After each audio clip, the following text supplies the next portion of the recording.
2025 brought new changes to Instagram, which means new tactics, new strategies, new hacks.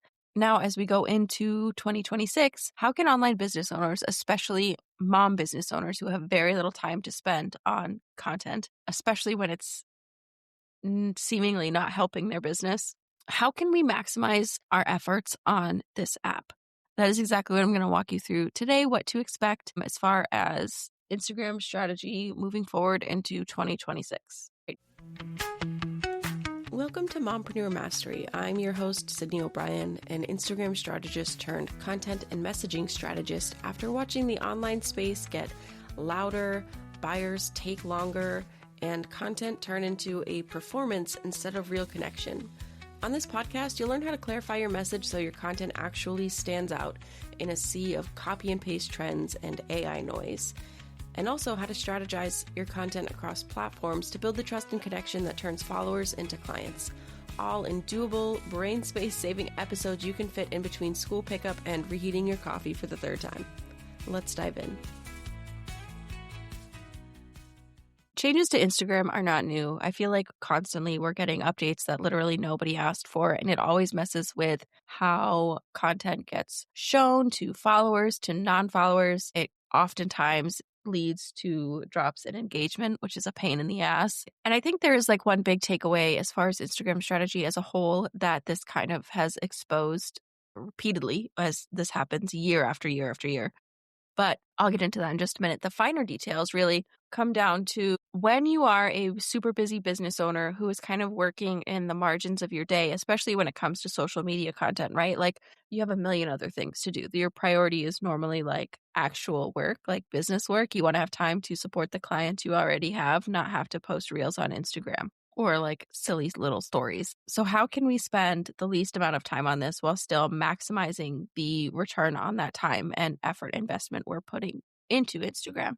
Now, this isn't new coming from me, but I think that it is something that we are seeing is kind of like being cemented more and more as we see these changes, and that is connection over everything else. Because like I said, whenever there is a change, no matter what it is, there's going to be changes in your reach and engagement as well. And that's just how the app works. Anytime there's an update, there's like these little glitches and stuff happens. So making sure you have a connection so that no matter what updates are happening with Instagram, you still have your people that will see your content, that will connect with you or will seek you out. That's going to be like the absolute number one thing. I remember there was a day when I could just randomly post a reel with any old trending audio. You might remember this if you've been around for a couple of years. And it would immediately get thousands of like views and hundreds of likes. And it was a magical time. And I missed that time. Unfortunately, it is no longer that way. And knowing that there will continue to be updates that no one asked for, definitely looking at the weird Instagram TV. Who asked for that? All I want is for my followers to see my content. Man, anyway, when there are these really random updates and your reach drops or your engagement drops because of it, having that connected following, even if it's not all of your followers, but having your main people still be connected with you is more important than ever. And then knowing what to post to get that connection and to get visible to the right people is more important than ever. So I know I sound like a broken record here, but posting with purpose is way more important than hopping on random trends, trying to get visible, trying to go viral. I know there are like a million different tactics and like little hacks that are being shown on Instagram every single day. And I'm not saying they're all bad. Like they definitely work for short-term things, but for me personally, like you can do whatever works for you. If you have a system that's working for you. For me, when I think of Instagram, I think of it as a tool for my marketing strategy, not the whole marketing strategy. I don't want to have to keep learning new tactics and hacks and hooks that will make me go viral every week. I just want to post according to my marketing plan, keep my blinders on so I don't get sucked into the social media like craziness and then go about my freaking day. If that's you, I have something really awesome for you at the end that's going to help you do that. And it's free. So get excited. Most of my social media management clients, like my one-on-one done for you type of clients, are also not the kind of brands that hop on trends. And they're mostly, it's all lawyers and like medical offices. So it is not in any of their like brand voice to just endlessly hop on these like viral hooks that are currently trending, which is absolutely fine. Even with that and with their posting schedule, which is normally 2 or 3 times a week, they still have gotten more leads. They've increased their, I'm going to look it up here so I can have the actual numbers, but they've grown, they've increased their reach and their engagement over the year. It's kind of been really cool to see just having that strategy, not relying on trends or hacks or these like tactics that gurus are constantly posting. And like, as I'm looking it up, the reason they post those things is because you do get like that small quick win and it gets them engagement. So like it can be helpful for their Instagram to do it and for yours as well. But again, if it's something that's not necessarily helping your business overall, what is the point? It could be helping their business and it could help yours as well. But if we're just focusing on those vanity metrics as a goal instead of like actual leads and clients, you can end up wasting time on things that don't matter. And that really sucks, especially when you don't have the time to waste, you know? So let's see. One client, we post 2 to 3 times a week, started at 454 followers. The end of the year, we ended up with 1,051 followers. So that's some good growth because this one account, I don't do any outbound engagement. My client doesn't do any outbound engagement. And in addition to just followers, because I know I just said, you know, don't focus on vanity metrics, we also started an email list for her. And through Instagram in the past, I think it's been like 3 months, she's gotten 400 subscribers to her email list. So that is working very well, especially for minimal outbound engagement and only posting 2 or 3 times a week. If you haven't reviewed your own, so this is very much an aside, if you haven't reviewed your own social media or your Instagram analytics, they've kind of changed how you can do it in Insights where you can't look at the year at a whole anymore. You got to look like at monthly recaps or weekly recaps. But normally if you use a third-party scheduling tool, you can do it there. I use something called Metricool, Metricool. They have a free version. You don't have to pay for it. Really helpful. I really like the way they break down the insights and like analytics here. But her average reach per post went from 98 at the beginning of the year to 1,100 at the end of the year, which is really cool. Average interactions at the beginning of the year went from 13 to the end of this year. The average was 248. That is a huge jump, 14 to 248. And that's all. And again, this is posting 2 or 3 times a week, not doing any outbound engagements, all having a strategy, knowing your messaging, knowing your audience, and posting with a purpose. If you can hear me hacking up along in the background, I'm going to try and edit it out, but I'm very sorry. Everyone in my house is getting sick. So you don't have to post every day. It was the main takeaway. You don't have to endlessly hop on trends and, test out those viral hooks that gurus are sharing about and telling you to post because that's the thing that's going to get you views. Not once have I used a trend or any of those viral hooks for my clients, and they are still doing really, really well. So as we look ahead into 2026, Instagram, as you can see, is still great for attracting the right people. It's not as great for, getting a ton of new leads. I would not have this be your only visibility strategy, especially if it's not something you want to spend a ton of time on, because you can, but it's going to require a lot more posting and a lot more outbound engagement, which is not for me. But if it's for you, absolutely do that. Love that for you. Having a strategy, knowing your audience, doing your market research, knowing your messaging is going to be so, so important for making any content that you put out work, but especially if you want to do fewer posts. I think Instagram is really great for starting conversations and having conversations and using it as a way to connect with your audience and kind of nurture them and build trust that way. Sharing in stories, replying to stories, talking in DMs, talking in comment sections, building that familiarity. I can talk. I think it's a great app for that, and I love that. Instagram is not great at holding nuance. It's not. Social media is where nuance goes to die. So keep that in mind whenever you're trying to share like kind of complex ideas.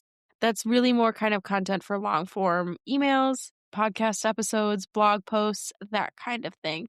I would certainly promote those on Instagram though, like the actual long form content itself, and then direct them to the content, your long form content for the full picture. And again, if you need help figuring out how to do that, wait to the end of the episode. I have something you're going to love. It's not great for doing all steps of the buyer journey alone. Like I said, it can be helpful for visibility, but do not let it be your only strategy for visibility, especially if you are short on time. There are way better ways to do that. But again, for, warming up your audience, doing some educating, building some trust, Instagram is great for all of that. People are more warmed up on Instagram than going through the entire buyer journey there. So it's still short form content. It can do all of the steps, but again, it takes a lot more time and engagement, whereas you can use other platforms in conjunction with your plan to make sure that your time is well spent. So if you are someone who is short on time and wants to kind of make sure you're spending your time and putting in your effort in the right ways to get the new followers, the new subscribers, the new leads, and be able to guide them through that buyer journey strategically, emails, podcasts, and blogs do a great job of filling in the gaps for Instagram. And I'm sure some of this you already know. But if you don't have a cohesive plan for all of these things, you will end up wasting time. And I don't want that for you. So when it comes to visibility, even outside of content, I know content is my thing. These are just some random ideas that I personally have found helpful, but I'm certainly not an expert on these things. Look for bundles, look for speaking and summits, look at podcast guesting, in-person networking, things like that. Really great for visibility. Lead magnet swaps, and a lot of these things that are kind of more interactive, like podcast guesting and speaking and summits. Not only are you getting in front of new audiences, but you're also kind of doing a lot of nurturing and educating at the same time because they're getting a taste of your unique selling proposition, your unique perspective, how you work. So you can do like more than one step with those kinds of visibility tactics. Blogs are a great way to do that too. You can put a lot of your personality and show off your unique selling perspective in blogs. And because of SEO, if you optimize it for SEO, you can get to one blog post and get leads for who knows how long, years, if you do it right.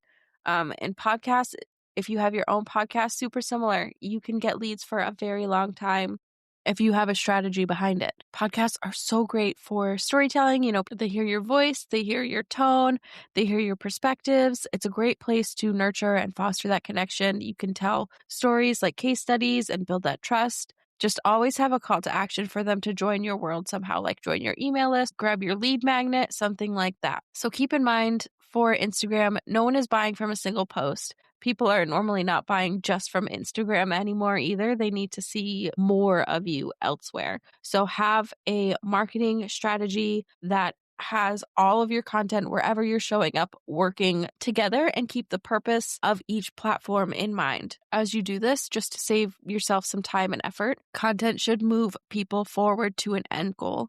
Even if you're not having like a big sale or anything, there should be some kind of goal for your content. And no one piece of content is going to do that. That's why it's important to have a plan for all of these different platforms that you're on. It should move people forward. We don't want to just show up to show up. And Instagram isn't the best place to do all the steps of the buyer journey because people aren't scrolling and like thinking that deeply. They're not ready for that there. They're consuming content while going through life.